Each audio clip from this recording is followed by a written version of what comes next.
So the T's are meant for the line. Right. The X's are meant for something like this to Okay. line up.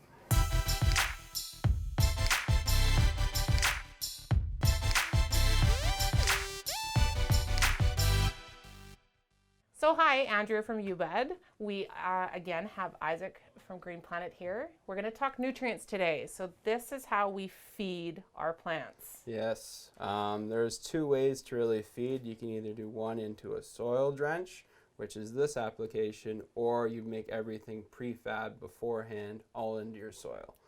This approach is a little bit different where you're going to have to measure and basically keep an idea of what your parts per million and your pH is going into that plant. Did these come with a pH tester? No, they do not. Okay. You're going to have to do that all yourself. I can tell you this, that we're all pH balanced, so you're not going to have any difficulty measuring. You're not going to have a reading higher than, say, 6, 7, lower than 4. Okay. So it's not going to be a huge fluctuation. Okay. So when we keep it simple, it'll balance itself. Exactly. For the most part. For the most part, yeah. Again, your water is going to be dependent, but more or less so, it comes back to what does the grower want? Does he want something organic or does he want something synthetic? And if someone said, well, what do you think I should choose? What are your questions? My question to you is, do you want something simple or complicated? Do you want something where it's one bottle and one application, or do you want to have multiple bottles with multiple different purposes? Right. So someone that's new would be probably better suited for something simple. So someone that can read their plant a bit better. Exactly. So like, for example, the simplicity side, 1 part, 2 part, Medi 1 are organic base, dual fuel are 2-part base. And then when you want to get into something, say hydroponically, or say drip lines or something like that, we have something a little bit more, say GP3 and hydrofuel, which are your 3 and 4-part components. Okay. So that, when you say, so this is a 2-part, so I'm mixing 2 bottles. Exactly. That can't be mixed until it's time for use. Exactly. And you put it into the water or onto the soil? You put it all into, say, your reservoir. That can be a bucket, that can be a tote, anything that's going to hold your water.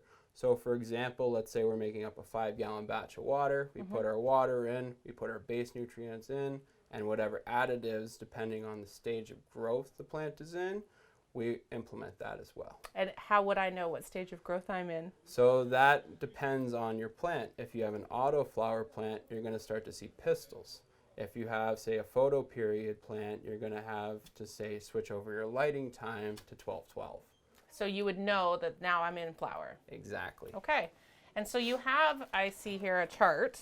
So if you could explain the simplicity of this. So yeah, this is our 4-part feed chart. So as you can see, we're going to have our hydrofuel grows and our blooms on there. And from there, we have different additives that will come in at different points. Okay. So again, if you're in your bloom time, you're going to want to use, say, Massive, our bloom formula. Resin, our enhancement to make it smell more aroma. Liquid weight to add sugar, mass, and density. So for those tighter buds. Exactly. Okay. And how about someone that wants to do organic but wants to have these massive plants? Does the organic have a different stage feeding as well? Or is it the same feeding throughout? It's going to be more so the same feeding. Your plant's going to tell you what stage it's at, right? If you're, say, going into just beginning flower, your parts per million on what you should be feeding should be lower than, say, your middle flower or even your end flower. That's the biggest difference. As long as you have an understanding of where that plant is, there's a feed chart and a guide that we give to you to give you that pH, that parts per million, all of it into one. Right. And if you're growing with you, bud, you can always call me. You got it. How about the flushing? Flushing, that's going to depend on how much parts per million you already have in your, say, substrate, for example. If you're, say, growing in cocoa or prolite, you're going to keep an eye on your runoff. Your runoff is going to tell you how well your plant is doing. So, for example, if your runoff is, say, 3,000 parts per million, you're going to have to water and only water for a long period of time. That could be, say, 2 to even almost a month time timeline. Exactly. So dependent on the plant. Exactly. And how would your beginner grower know how many parts per million is in their runoff? So that's the thing. You run all of your water, just your straight water, nothing, no nutrients. Get a reading off of that with your, say, TDS meter. What is that? Put that all the way through. Say, give it enough water that you're actually getting runoff. Test that water. See what your parts per million are coming out. And also, if you really want to get advanced with it, test the pH. See what's going on. Both before and after. Exactly. Okay. Great. Thank you so much. This was excellent information. All of these products are available at u-bud.ca as well as My Green Planet. Check it out. So what we have today is Isaac from Green Planet is going to give us another option for a more busier grower or someone that maybe travels a bit. Yeah. So right here we got an auto pot, 4-pot complete system. What this system is a self-watering system that you basically fill up the reservoir and you walk away from. The unique thing to this is the aqua valve, which controls the water pressure and how much water goes into it. So you're never ever guessing how much water goes into your plant. It's all done for you. The plant decides. Exactly. Perfect. Let's set it up. So now there's 2 ways you can set this up. You can either do like a 2-pot. Let's just say, yeah, we can do it. Let's do 2 for here, just because it's, yeah. So like, or you go like this, right? Yep. And now, like that. So you stagnate them out, right? Mm-hmm. And that goes in that corner. Something like so. So you see how your lines line up? Mm-hmm. Okay. Or the next component to do is something like this. The only thing I don't like about this is they're all kind of together. Right. And then you run your lines like T's. Okay. That I don't like so much. I like the stagnant better because you have more space to play with. For the plant to blossom. Exactly. Okay.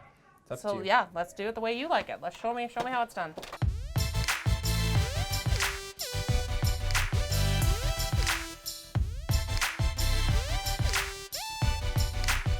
So the T's are meant for the line. Right. The X's are meant for something like this. To Okay. line up. Now the trick to this entire system is the valve. The valve is going to open and close. So you can see opens like this with air pressure, and then with water pressure, take the flip side and it holds all that pressure inside. So the trick to this guy are really these silicone valves. This guy. That keeps that pressure inside and internally blocks it.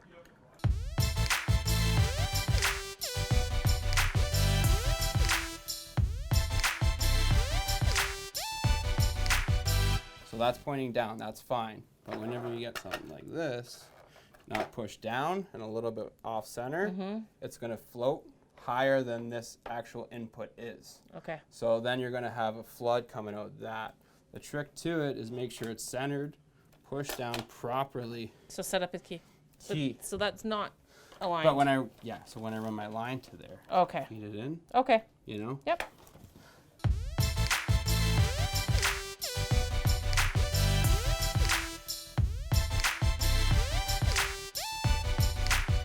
And again, see how it's pointing down? That's the biggest thing with this type of system. The moment it's pointing up, that pressure doesn't sit evenly. Okay. And that's where that float's going to keep going up and Right. up on you, Right. right?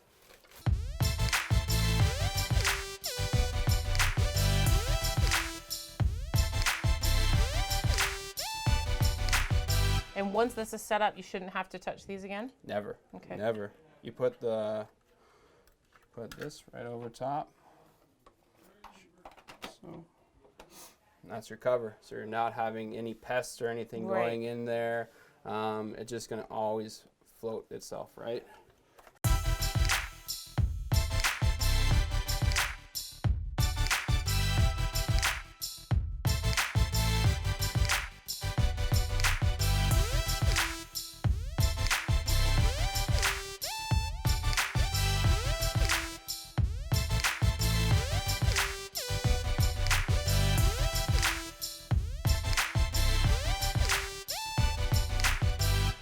with these fittings, I always like to leave it almost at 45, so that gets pushed all the way up. Mm-hmm. So then it sits nice.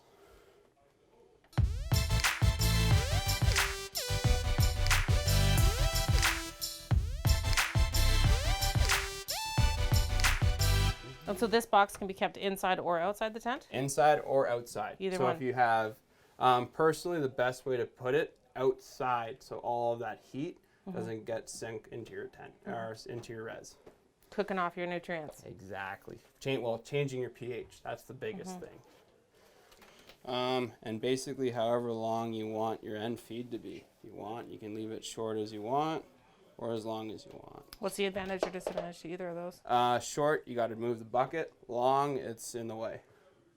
Okay. Yeah. So, like, here, I'll just do this for simplicity's sake. Leave it long for now so I can cut it as I need it at home. Exactly. And just run that all the way, say, around your buckets.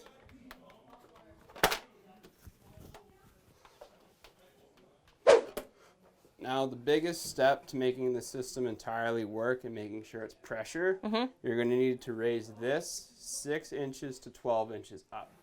So Above the top of these bins. above the top, exactly. Okay. So like a skid I use at home works. Cinder blocks. Cinder blocks, Yeah. whatever. Yeah, whatever it takes. Yeah, that's basically it.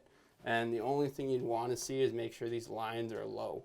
I cut them a little short just for space and whatnot. Could you weight them? Don't need to. Okay. There will be enough pressure over time that all that water is going to let it sit. And these are the pots that you're going to grow in? So these are your you pots. put whatever medium you're using. Whatever medium you need, whatever, you can use hydrogen, cocoa, pro mix, perlite, sunshine mix, anything from there. The trick with, say, making them stop the roots from growing through are these copper sheets. So these copper sheets will actually cauterize your root on touch. So you flip that upside down. So if anything does go over top, it'll instantly cauterize and not mess with your seals. So all of these, get one of these. I didn't know that about copper. Cauterizes. Copper cauterizes blood vessels as well. Yep. Basically, when you're done using them, throw them out. They're not going to be any good. But. And how long, when you put your nutrients in here, how long is that? So it's like per Varies. feed. It varies. So right now I'm getting my water days, I'm giving it 9 gallons. That lasts me 3 days. Nutrient feed lasts me about, with 9 gallons, about 2.5. Okay. So I'm burning So they're lasting, they're still efficient. Oh, they're eating more food than water. That's a good sign, right? Because at least your plant's actually intaking the food sources that's getting to there and not so much just sitting there readily available, right? So like I said, the plant's going to pick and choose your nutrients whether you put it in there or not. Right. So it's good to obviously give it a full, say, recipe. At that point, again, stage dependent. But And you also don't want to be using just anything. You want it to be able to, because some things would sink to the bottom, clog your lines. Medi 1's going to be the first thing that's going to sink on you. Right. You're going to need an airstone, hydrogen, like a hydrozyme, hydrogen peroxide. To keep things moving. Clean. That's the biggest thing with, say, this system. You want to keep it clean as possible. You don't want to be, say, you don't want to get water to here and only go into one valve. That's kind of defeating the purpose, right? Right. And so this could be left for how many days before you have to come back and check it? How much do you want to fill it? I've got some growers that have a 225 liter res for 4 pots, and you know that lasts them 2 weeks. Wow. They're doing super soils out of it, so just fill up your res as high as you can with water and run your super soil. So if we fill this with super soil and you're only adding it, replenishing your soil. Yep. And you just use water in here only. So that's the thing. What are you using to replenish, or are you making teas with it? If you're making teas with it, then you have to be cautious of, again, clogging. Okay. If you're getting into just, say, running water over top and using, what's another one? Like a top dress almost, that's possible. But again, you're playing that, say, compact effect. The best thing to do with it, run a tea through it. Immediately after, run a hydrozyme or an enzyme or Harvest Miracle, something that's going to be an algicide to basically break all of that excess biofilm and basically biomass that's left over. Okay. So it's not quite a set it and forget it, but it certainly does take the question of how much to feed how much will the plant drink. It takes watering away from you. Right. You're actually spending more time, say, pruning your plant, or say adjusting your tent, or tweaking your room, or rather than you just going. Right. And hoping it's the right amount. Right. Well, with this system, like I said, the biggest thing you can do, and to actually prevent everything from flooding, silicone the vents. So silicone this closed, silicone that closed. But if, like I said, if you cut it on that 45, that trick, it slides in a lot easier, Right. and it holds a lot better. And you should have it all the way. Yep. Yeah. Very cool. These are really cool, and this is something that a new grower could absolutely get on board with a minimal training. Absolutely minimal. You're actually learning the plant rather than the plant teaching, the plant's teaching you rather than you trying to teach the plant. So like we say, with nutrients, you can put a lot of things in, but you can't get them out. That's right. That's right. So that's the big trick to this type of system. In terms of like your water schedule, like I said, it's a little bit of a fly by your seat type of thing. So you can either do like a 3-to-1 ratio or a 2-to-1 ratio, 2 waters to 1 feed. So 1 feeding. So that's going to keep your salt content down. That's really the trick with this system. You want to keep that salt as minimal as possible. Whether that be dropping your nutrients to say 800 and feeding that all the time, or if you're going to say spike them, give your flush a long enough period of time. Right. Very interesting. Thank you so much, Isaac. I love this. So is this available through u-bud.ca as well? Absolutely. Perfect. So we will start a test and we'll see how this goes. Sounds great. That's great. I look Thank you forward so to much. hearing the results.